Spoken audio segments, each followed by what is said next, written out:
অতীতে বেশ কয়েকবার সংঘর্ষে জড়িয়েছে ভারত পাকিস্তান। এমনকি কয়েক মাস আগে অপারেশন সিন্দুরের পরবর্তীতেও দুই দেশের মধ্যে ব্যাপক উত্তেজনা তৈরি হয়। তবে প্রতিবারই ভারতের কাছে নাস্তানাবুদ হয়েছে পাকিস্তান। এই প্রতিবেদনেও আমরা এমন একটা বিষয় নিয়ে আলোচনা করতে যাচ্ছি যেটা দক্ষিণ এশিয়ার নিরাপত্তা রাজনীতিতে নতুন করে প্রশ্ন তুলে দিয়েছে। পাকিস্তানের সেনাপ্রধান জেনারেল আসিম মুনির সম্প্রতি বলেছেন, আল্লাহ পাকিস্তানকে একটা ঐতিহাসিক সুযোগ দিয়েছেন সেই মহৎ উদ্দেশ্য পূরণের জন্য, যার জন্য দেশটা তৈরি হয়েছিল। প্রশ্ন হচ্ছে, কি সেই উদ্দেশ্য?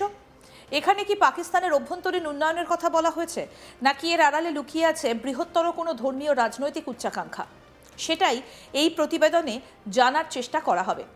এক্ষেত্রে একটা বিষয় স্পষ্ট জরুরি, এই বক্তব্য কোনো নির্বাচিত প্রধানমন্ত্রীর নয়, এটা এসেছে পাকিস্তানের অন্যতম ক্ষমতাবান ব্যক্তি সেনাপ্রধানের মুখ থেকে। যখন পাকিস্তানের সেনাপ্রধান জেনারেল আসিম মুনির উদ্দেশ্যে শব্দটা ব্যবহার করেন, তখন তা কেবলমাত্র একটা বক্তব্য নয়, একটা সংকেত বলেই মনে করেন বিশেষজ্ঞরা। বিশ্বের উচিত এই ধরনের বক্তব্য খুব মনোযোগ দিয়ে শোনা, কারণ এই শব্দের আড়ালে লুকিয়ে থাকে পাকিস্তানের দীর্ঘদিনের এক বিপজ্জনক আদর্শিক প্রবণতা।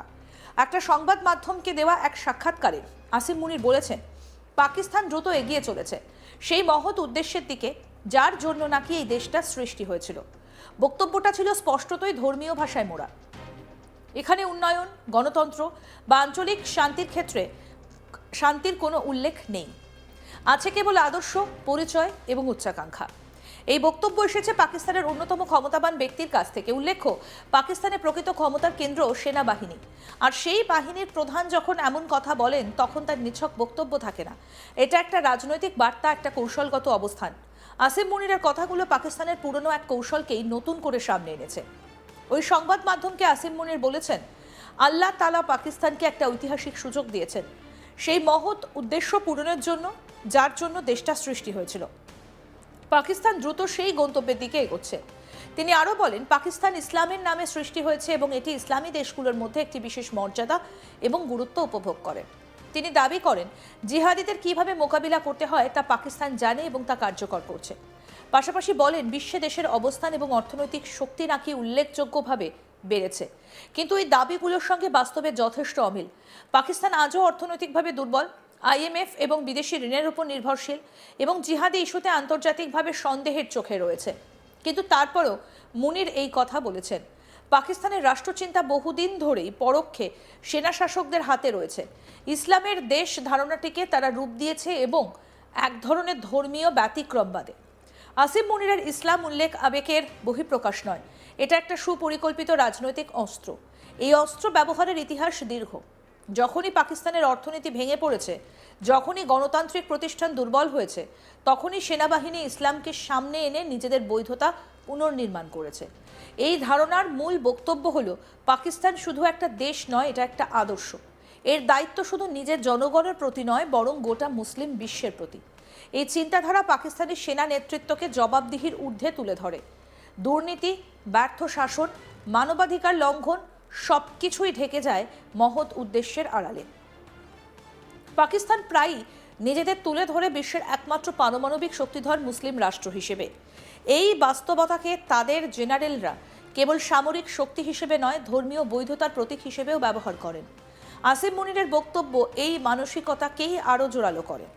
কিন্তু বাস্তবতা হলো, একটা পারমাণবিক অস্ত্রধারী রাষ্ট্র হয়েও পাকিস্তান নিজের অর্থনীতি সামলাতে ব্যর্থ, জনগণের জীবন মান উন্নত করতে অক্ষম এবং প্রতিবেশীদের সঙ্গে শান্তিপূর্ণ সম্পর্ক গড়তে অনিচ্ছুক। উল্লেখ্য, পাকিস্তান বহুদিন ধরে মুসলিম দেশগুলোর একটা সামরিক জোট গঠনের স্বপ্ন দেখাচ্ছে, যেখানে তারা নেতৃত্ব দেবে, কিন্তু বাস্তবে এই ধারণার কোনো শক্ত ভিত্তি নেই। সৌদি আরব, তুরস্ক, ইরান, মিশর বা ইন্দোনেশিয়ার মতো দেশগুলোর নিজস্ব কৌশলগত স্বার্থ আছে। তারা কেউই পাকিস্তানের নেতৃত্ব মানতে প্রস্তুত নয়। তবু ইসলামাবাদ এই ধারণা ছাড়ছে না, কারণ এটা ঘরোয়া রাজনীতিতে কাজে লাগে। এতে জনগণকে বোঝানো যায় যে পাকিস্তান এখনও গুরুত্বপূর্ণ, এখনও প্রভাবশালী।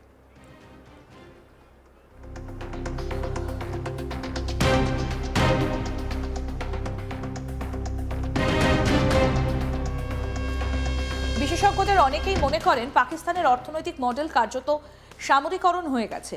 শিল্প, শিক্ষা বা স্বাস্থ্য নয়, অস্ত্র বিক্রি এবং নিরাপত্তা সহযোগিতা হয়ে উঠেছে কূটনীতির প্রধান হাতিয়ার। ঋণ শোধের বদলে যুদ্ধ বিমান প্রশিক্ষণ এবং সামরিক সহযোগিতা দেবার প্রস্তাব দিচ্ছে পাকিস্তান। F-17 যুদ্ধ বিমান বিক্রি করে তারা নিজেদের অর্থনৈতিক দুরবস্থা ঢাকতে চাইছে। কিন্তু এটা কোনো পুনরুত্থান নয়, এটা একটি ব্যর্থ রাষ্ট্রেরই প্রমাণ। গাজা সংক্রান্ত একটা শান্তি বোর্ডে পাকিস্তানকে আমেরিকা আমন্ত্রণ জানিয়েছে। এই খবরকে পাকিস্তানের সেনা নেতৃত্ব বিশ্ব স্বীকৃতির প্রমাণ হিসেবে দেখাতে চাইছে। কিন্তু প্রতীকী আমন্ত্রণ আর নৈতিক বিশ্বাসযোগ্যতা এক নয়। জিহাদ নিয়ে পাকিস্তানের অতীত রেকর্ড, নির্বাচিতভাবে জিহাদি দমন এবং ভারতের প্রতি স্থায়ী শত্রুতা সব মিলিয়ে তাদের নৈতিক নেতৃত্বের দাবি বিশ্বাসযোগ্য নয়। সবথেকে গুরুত্বপূর্ণ বিষয় হলো এই বক্তব্য আন্তর্জাতিক মঞ্চের চেয়ে বেশি টার্গেট করে পাকিস্তানের ঘরোয়া ব্যক্তিদের। দেশজুড়ে অসন্তোষ, অর্থনৈতিক দুর্দশা, রাজনৈতিক দমন, এই প্রেক্ষাপটে ধর্ম এবং নিয়তির কথা তুলে ধরে সেনাবাহিনী নিজেদের অবস্থান শক্ত করছে। এক্ষেত্রে বিশেষজ্ঞদের অনেকেই মনে করছেন ভারত এবং আন্তর্জাতিক সম্প্রদায়ের জন্য আসিম মুনিরের বক্তব্যকে হালকাভাবে নেবার সুযোগ নেই, কারণ এটা কোনো জাতির নেতার বক্তব্য নয়, এটা একটা সামরিক প্রতিষ্ঠানের কথা যারা আদর্শ, অস্ত্র এবং ভয়ের মাধ্যমে নিজেদের প্রাসঙ্গিক রাখতে চায়। পাকিস্তানের তথাকথিত এই উদ্দেশ্য দক্ষিণ এশিয়ায় কখনো শান্তি আনেনি, ইতিহাস তার সাক্ষী। তাই এবারও ভিন্ন কিছু হবার কোনো সম্ভাবনা নেই বলেই মনে করছেন অনেকে।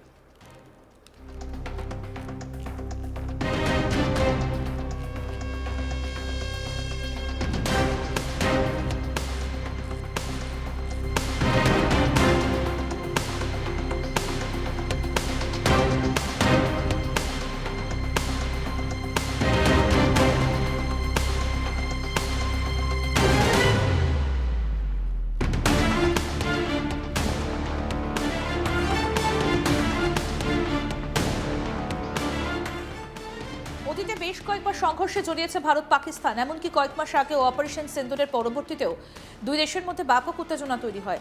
তবে প্রতিবারই ভারতের কাছে নাস্তানাবুদ হয়েছে পাকিস্তান। এই প্রতিবেদনে সেই বিষয়টাই আপনাদেরকে বলছি, যেটা দক্ষিণ এশিয়ার নিরাপত্তা রাজনীতিতে নতুন করে প্রশ্ন তুলে দিয়েছে। পাকিস্তানের সেনাপ্রধান জেনারেল আসিম মুনির সম্প্রতি বলছেন, আল্লাহ পাকিস্তানকে একটা ঐতিহাসিক সুযোগ দিয়েছেন সেই মহৎ উদ্দেশ্য পূরণের জন্য যার জন্য দেশটা তৈরি হয়েছিল। কি সেই উদ্দেশ্য? এখানে কি পাকিস্তানের অভ্যন্তরীণ উন্নয়নের কথা বলা হয়েছে, নাকি এর আড়ালে লুকিয়ে আছে বৃহত্তর কোনো ধর্মীয় রাজনৈতিক উচ্চাকাঙ্ক্ষা? এক্ষেত্রে একটা বিষয় খুব স্পষ্ট, জরুরিও। এই বক্তব্য কোনো নির্বাচিত প্রধানমন্ত্রীর নয়, এটা এসেছে পাকিস্তানের অন্যতম ক্ষমতাবান ব্যক্তি সেনাপ্রধানের মুখ থেকে। যখন পাকিস্তানের সেনাপ্রধান জেনারেল আসিম মুনির উদ্দেশ্যে শব্দটি ব্যবহার করেন, তখন তা কেবল একটি বক্তব্য নয়, একটা সংকেত বলেই মনে করছেন বিশেষজ্ঞরা। বিশ্বের উচিত এই ধরনের বক্তব্য খুব মনোযোগ দিয়ে শোনা, কারণ এই শব্দের আড়ালে লুকিয়ে থাকে পাকিস্তানের দীর্ঘদিনের এক বিপজ্জনক আদর্শিক প্রবণতা। একটি সংবাদ মাধ্যমকে দেওয়া এক সাক্ষাৎকারে আসিম মুনির বলেছেন, পাকিস্তান দ্রুত এগিয়ে চলেছে সেই মহৎ উদ্দেশ্যের দিকে যার জন্য নাকি এই দেশটা সৃষ্টি হয়েছিল। বক্তব্যটা ছিল স্পষ্টতই ধর্মীয় ভাষায় মোড়া।